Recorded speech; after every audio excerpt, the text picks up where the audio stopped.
යමක් අඬන්න කියලා කියන්නේ මේ හිත. දැන් අඬමු වෙන කරන්න දෙයක් නැහැ දැන් අඬමු කියලා නේද? හිතට දුක ඇති කරලා දීලා දුක හිත මතට උඩට ගෙන දීලා නේද? මෙන්න අඬන්න කියන තෝට් එක සිතුවිල්ලත් එළියට දාන්න මේ සිතමයි. සිහිය නැති නිසා එනේන සිතුවිල්ල අල්ලගෙන අපි ඒකට බැඳිලා ගිහලා අඬනවා, වැළපෙනවා, විලාප, ශෝක, පරිදේව, දුක්, දුම්නස් හැමදේම උපදින්නේ එතන. දැන් බලන්න මේ වගේ කාලෙක තමන්ගේ අම්මා තාත්තා, ආච්චි සීයා, සමහර දරුවන්, හිතවතුන් ඥාතීන් අහිමි වෙනවා මේ වසංගත කාලෙක. මේවට අපි කොහොමද මොහොත දෙන්න පින්නතුනි?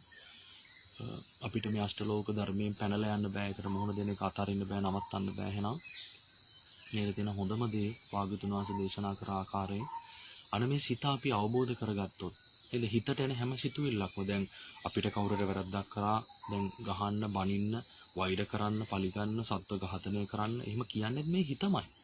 හිතක් නෙමෙයිද පින්නතුනි ආනන්තරී පාප කර්මයකට සිතුවිල්ලක් නගලා දුන්නේ අජාසත් රජතුමාට, චින්චි මානවිකාවට, දේවදත්තට නේද? ආනන්තරී පාප කර්මයක් කරන්න පවා ඇති උනේ සිතුවිල්ල. එහෙනම් මේ සිතුවිල්ල මම මගේ කියලා අල්ලගත්ත බැඳලා ගියා. මේ සිතුවිල්ල দমনය කරන්න අදක්ෂ වෙච්ච නිසා සත්‍ය අදටත් പ്രേත තිරිසන් අසුර නිරේ මේ හිරගෙවල වල දුක් විඳින සත්‍ය අධ්‍යා බලන්න පින්නතුනේ ඒගොල්ලන්ට සිතුවිල්ලක් দমনය කරන්න බැරි වෙච්ච නිසා ධර්මයක් නොතිබුණු නිසා සිතුවිල්ලක් দমনය කරන්න බැරි වෙච්ච නිසා ඒ සිතුවිල්ලට මම මගේ කියලා අල්ලගෙන බැඳිලා ක්‍රියාත්මක කරා.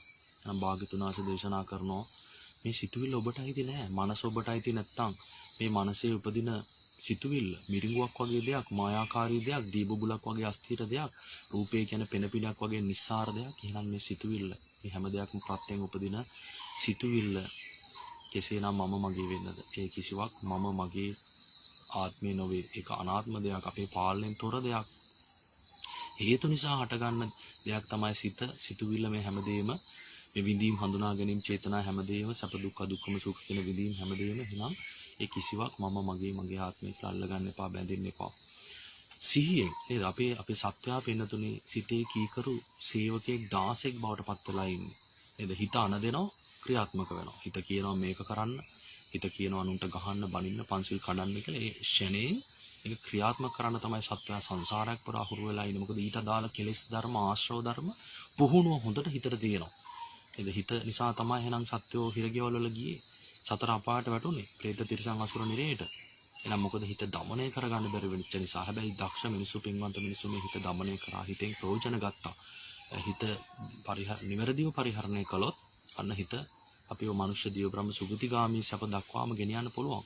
ඒ වගේම අවසානයේ උතුම් ජරා මරණ දුක නිදාසන උතුම් අමාමහා නිවන දක්වාම මේ හිත හරියට පුහුණු කළොත් අපිට යන්නට පුළුවන්කම තිබෙනවා.